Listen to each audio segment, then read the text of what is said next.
గుట్కాలు pan పరక్లు తినొద్దు, సిగరెట్లు దాగొద్దని సర్కారు సందు దొరికిన కాడల్లా చెప్తూనే ఉంటది. కానీ అవి అమ్ముడు మీద మాత్రం ban పెట్టది.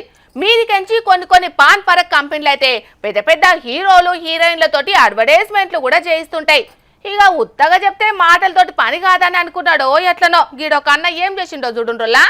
Pan Parag అడ్వర్టైజ్మెంట్ల స్టిక్కర్లను Karnataka RTC బస్సుల మీద అతకబెడితే బాధ్యత గల పౌరులు పర్ర చింపి పారేసిర్రు. ప్రజలకు పాయిదా అయ్యే పనులు చేయాల్సిన ఆర్టీసీ బస్సులు జనాలు చెడిపోవడానికి, పానాలు ఖరాబ్ చేసుకోవడానికి కారణమవుతున్నాయని కోపానికి వచ్చిన అక్కడి యూత్ ఈ పని ముంగటేసుకున్నారు. మరి లేకుంటేందుల్లా ఓ దిక్కు సర్కారే మత్తు పదార్థాలు, గుట్కాలు, ఖైనీలు, సిగరెట్లకు దూరంగా ఉండాలి, అవి క్యాన్సర్ కు కారణమవుతున్నాయని చెప్పుకుంటేనే మళ్ళా జనాలందరికీ తెలిసేటట్టు ఆర్టీసీ బస్సుల మీదనే పాన్ పరాకులు తినాలని ప్రచారం చేస్తే ఎట్లా చెప్పుండ్రి.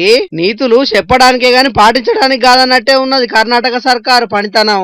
ఏందో ఏమోనుల్లా, ఏ సర్కార్లైనా మాటలు చెప్పుడు వరకే గాని పాటించడం మాత్రం ఉండనే ఉండయి. అందుకే మంట ఉట్టుకొచ్చిన కొంతమంది అప్పుడప్పుడు గిట్లా తిరగబడుతుంటారు. కాబట్టి ప్రభుత్వాలు ఇప్పటికైనా బాధ్యతగా ఉండాలి, లేకుంటే ఇప్పటి జమానాల జంజి మస్తు హుషారున్నది. కాబట్టి ప్రభుత్వాలకు రాబోయే రోజుల్లో సుక్కలు చూపించడానికి సిద్ధమైతారు.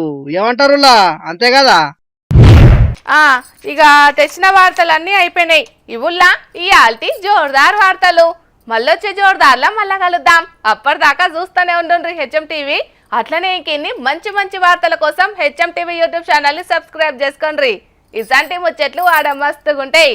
అన్ని ముచ్చట్లు మీ దాకా చేరాలంటే తప్పకుండా గంట కొట్టుండ్రి, లైక్ చేయండి.